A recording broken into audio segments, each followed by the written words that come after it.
উপকূলের দিকে এগিয়ে আসছে ঘূর্ণিঝড় রিমাল। কিছুক্ষণের মধ্যে এটি প্রবল আকার ধারণ করতে পারে বলে জানিয়েছে আবহাওয়া অধিদপ্তর। ঝড়টি উপকূলের কাছাকাছি চলে আসায় আজ রাতের মধ্যে সুন্দরবন এবং পার্শ্ববর্তী এলাকায় আঘাত হানতে পারে। এ সময় বাতাসের গতিবেগ 90 থেকে 120 কিলোমিটার পর্যন্ত ওঠানামা করতে পারে। পায়রা ও মোংলা সমুদ্র বন্দরকে 10 নম্বর মহাবিপদ সংকেত দেখাতে বলা হয়েছে। এছাড়া চট্টগ্রাম ও কক্সবাজার সমুদ্র বন্দরকে 9 নম্বর মহাবিপদ সংকেত দেখাতে বলেছে আবহাওয়া অফিস।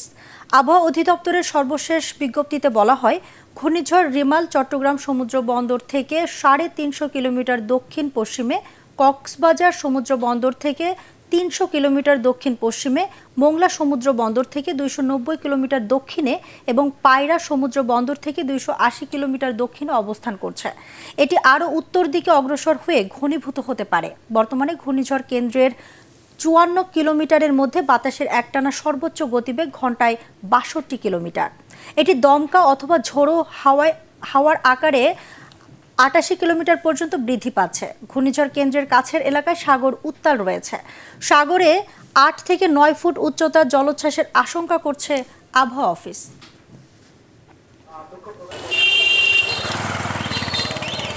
ঘূর্ণিঝড়টা অনেক কাছাকাছি চলে আসছে আসলে। এটা সেহেতু এটা আমরা যে আশঙ্কা করছি, এটা প্রবল ঘূর্ণিঝড়ের মধ্যে সীমাবদ্ধ থাকবে। অতি প্রবল হওয়ার আশঙ্কা আপাতত দেখা যাচ্ছে। এটা যেহেতু সুন্দরবনের উপর দিয়ে ওই দিক দিয়ে যাবে, উপকূল থেকে এবং ওয়েস্ট বেঙ্গলটা ওর বাম দিকে থাকে, সেক্ষেত্রে ওই দিকে প্রভাব পড়বে, তবে কম। ওয়ালটন এয়ার কন্ডিশনার এক্সচেঞ্জ অফারে স্প্লিট এসিতে 23,000 টাকা পর্যন্ত নিশ্চিত ছাড়। ঘূর্ণিঝড়ের প্রভাবে দেশের বিভিন্ন স্থানে মধ্যরাত থেকেই গুড়ি গুড়ি বৃষ্টি হচ্ছে। উপকূলীয় জেলা বরগুনায় সকাল থেকেই বৃষ্টিপাত হচ্ছে, বইছে দমকা হাওয়া, আকাশও মেঘাচ্ছন্ন।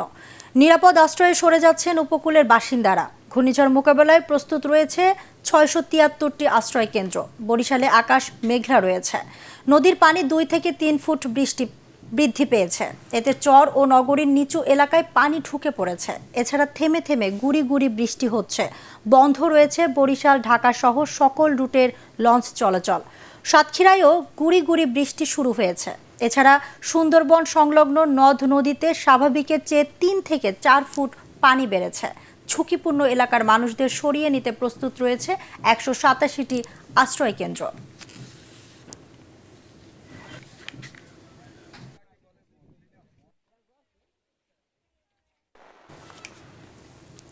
ঘূর্ণিঝড়ের প্রভাব লক্ষ্য করা যাচ্ছে খুলনায়। সেখানকার সর্বশেষ খবর জানাচ্ছেন আমাদের প্রতিনিধি SM হাবিব।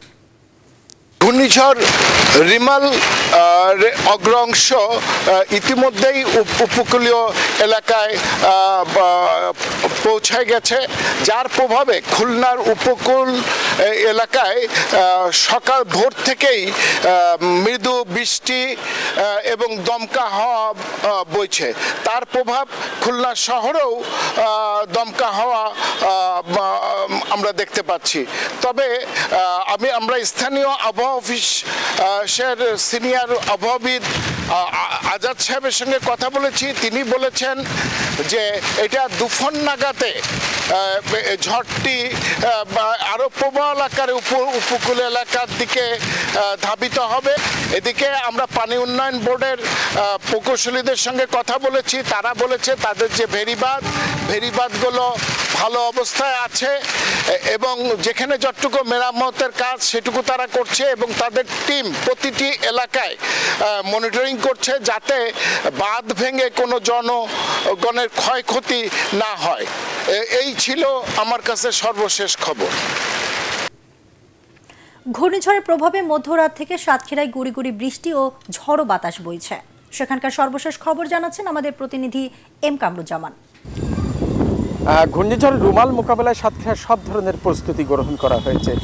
সাতক্ষীরার মূলত শ্যামনগর এবং আশাশুনি উপকূলবর্তী অঞ্চলে, সেখানে সুন্দরবন উপকূলবর্তী অঞ্চল, এই অঞ্চলের মানুষ খুবই আতঙ্কগ্রস্ত রয়েছে।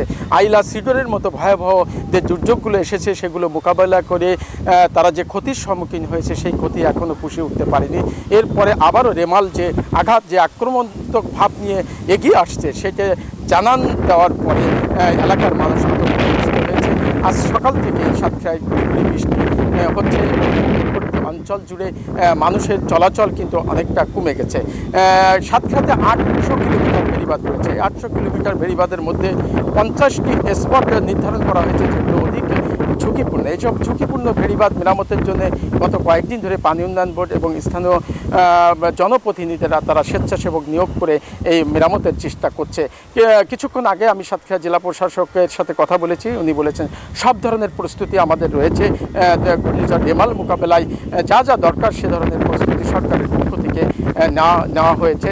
প্রশাসনের পক্ষ থেকে বা সরকারের পক্ষ থেকে যে ধরনের প্রস্তুতি নেওয়া হয়েছে সব ধরনের প্রস্তুতি নেওয়া হয়েছে। মানুষ যাতে আশ্রয় কেন্দ্রে আছে, এখানে মোট আশ্রয় কেন্দ্র খোলা হয়েছে 887টি আশ্রয় কেন্দ্র রয়েছে, সেই আশ্রয় কেন্দ্রে যাতে মানুষ আসে সেই ধরনের ব্যবস্থা গ্রহণ করা হয়েছে।